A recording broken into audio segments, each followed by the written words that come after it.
The sun's gone dim, and the skies turn black, 'cause I loved her, and she didn't love back. Sun gone dim, sky, I loved her, love back.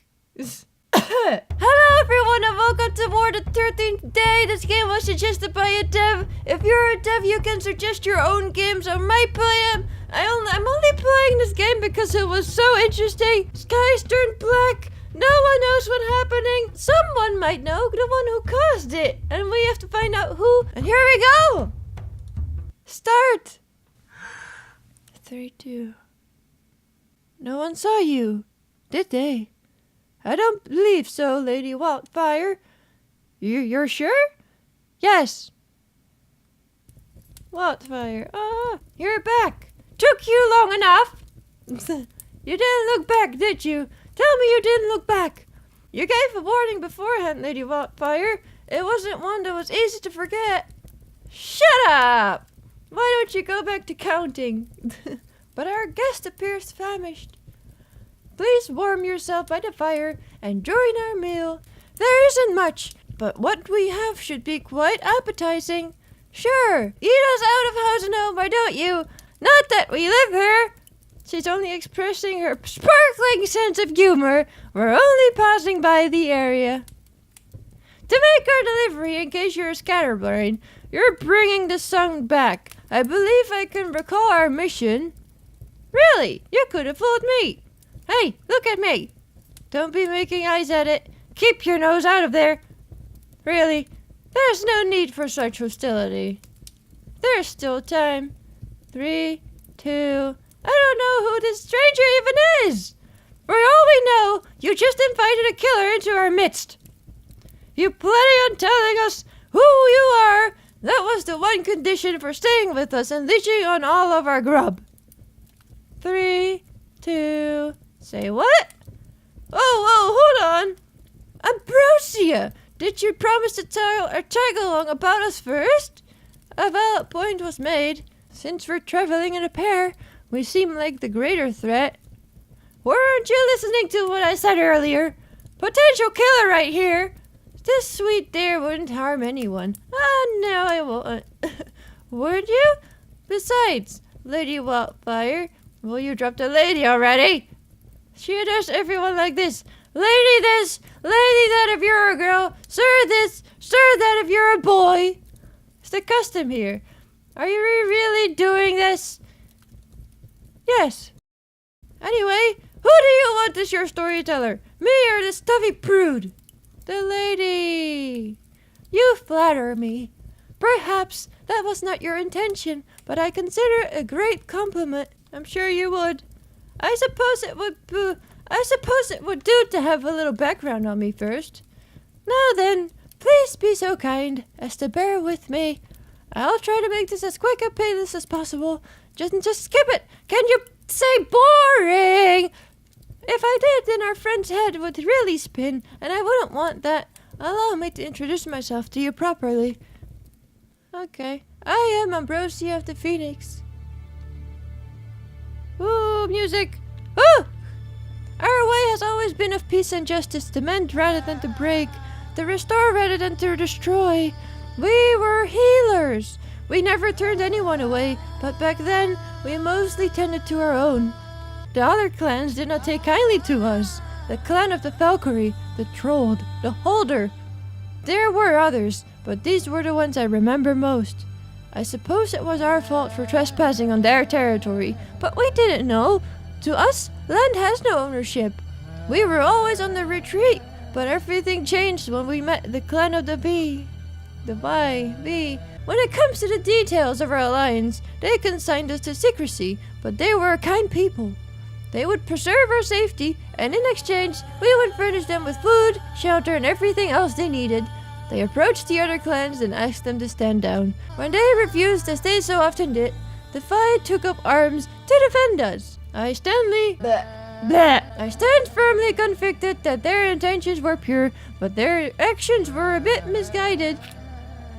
Blood. There was so much blood. Such violence, wow. The likes of which I have never seen before. They sent the injured to my kin, theirs and from the clans that had finally surrendered. At last the Vi had achieved peace, but it came at an exorbitant cost. Yet, it was thanks to them that my clan could set up camp. Wow. For once we could build cottages, lodges, because we did not have to worry about fleeing in the dead of night. However, we focused chiefly on resurrecting tents for the wounded. Yep, healers. As usual, he was with me. He was always there, either a step behind me or just within my line of vision. He never spoke, he simply observed, and sometimes more than that. Now, you might wonder what caused the sun to stop rising. No, I'm wondering who the guy was. Or girl. It all began with her. The one with the will of fire. Lady Wildfire had injured her shoulder. Lady Wildfire had injured her shoulder, and she absolutely refused to have her dressing changed. I begged, I pleaded, I implored with her. To each attempt, she said, "Scram!" However, it was worse when she did not answer in such a way. Okay. The time she went to... I can keenly recall the time she went to the sweat lodge in the forest, held open the door and said to me, "After you, Miss Tagalong." I could do with some conversation, so I wouldn't mind a little company, just this once. I should have known her better than to accept her invitation, but at the time, I foolishly thought she was interested in becoming friends. After she built the fire, we sat across each other, discussed a variety of subjects, and... you make it sound like we're having an afternoon tea talk. After having made your acquaintance, I'm sure our companion knows that we couldn't be further from the truth. Now then, we discussed a variety of subjects, specifically how she found me to be a nuisance. Now, you make me sound like a jerk. Lady Wildfire, I'm only relating the events as it unfolded. If it strikes you as such, then perhaps this is the time to mend your character. No, I'm good. Very well then. After a while, the heat began to affect me. The air had grown sweltering hot and was thick with smoke. Lady Wildfire encouraged me to dress in one of the thin robes which lay in the back of the sweat lodge. I went over to fetch one, but halfway through I heard the click of the door. Humid fog. And him. Unfortunately, time and experience had taught me there was no use appealing to him for help. Just before I passed out, I can recall him closing in on me. If no one had found me, yes, I think I would have died. Don't be so overdramatic. It's the truth. You closed the door on me, Lady Wildfire. There was no air in the lodge. Now, I know you're impatient for my tale to reach its end. If you would like to quicken that process, then please refrain from making any further interruptions. Ooh, sassy! Such sass! A very sweet man had discovered me and brought me to his room at the lodge. What? Who is this guy? He was known as Sir Arsenic of the Holder. His clan was the only one that had agreed to ally with the Vi without the need for bloodshed. The Holder had even assisted in subduing the Valkyrie and the Troll, and they had received their fair share of wounds as a result. I had tended to Sir Arsenic in particular before, but we had never been what? Oh, whoopsies! He was extraordinarily good to me. In fact, he had invited my cousin and one of his friends to avoid the impropriety of being alone with an unconscious lady. He had even prepared dinner, but I was worried, so incredibly worried, about Lady Wildfire. This game has a lot of story. It might seem strange that I would think about her after her trick, but that was the way of the Valkyrie. I could not expect sunshine and open arms. I excused myself from the dinner table and promised them that I would return shortly. As I left the lodge, Sir Arsenic called up to me and said, "Miss Ambrosia, might I come with you?" Ah, certainly, I would be grateful for the company. His presence was very welcome, and as we walked, we became better acquainted. We didn't talk about anything special. It was simply this. "It's a pleasure to see you this evening, Miss Ambrosia. I feel the same. If you had not saved me, I could not be standing here and speaking with you. If you mean to thank me, don't. I have only spared myself a great loss. You are kind to say so. On what quest when you're undertaking when you came across me in the forest? You wouldn't believe me if I told you. You do not strike me as one of prone to fanciful imaginings. I dare say you could convince me of anything.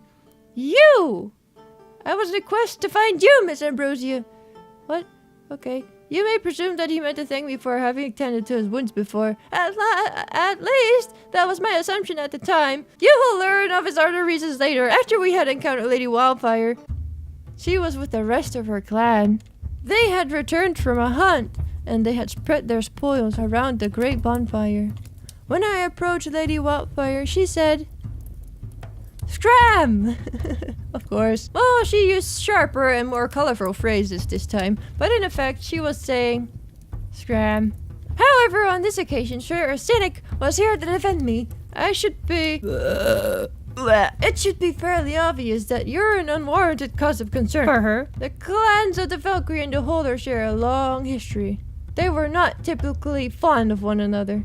Before any Lady Wildfire called me back. Oh my god. Can we please save it? Save. Okay, thank you. Okay. Thank you all for watching. That's all for now. I hope you enjoyed this episode. Please let me know if you want to see more. Like this video if I get at least 5 likes. I'll definitely play more of this game. I'll make another episode. I guess I'll do that more often with this kind of videos. I don't know what you guys want to watch, so just let me know and I'll do it for you. Thank you for liking, subscribing, and sharing this video with your friends. Go support the dev. Play this game yourself. And I'll see you next time. Bye! Yay! But we're also trying to finish one episode of the series of Flesh Rangers, which is gonna be epic!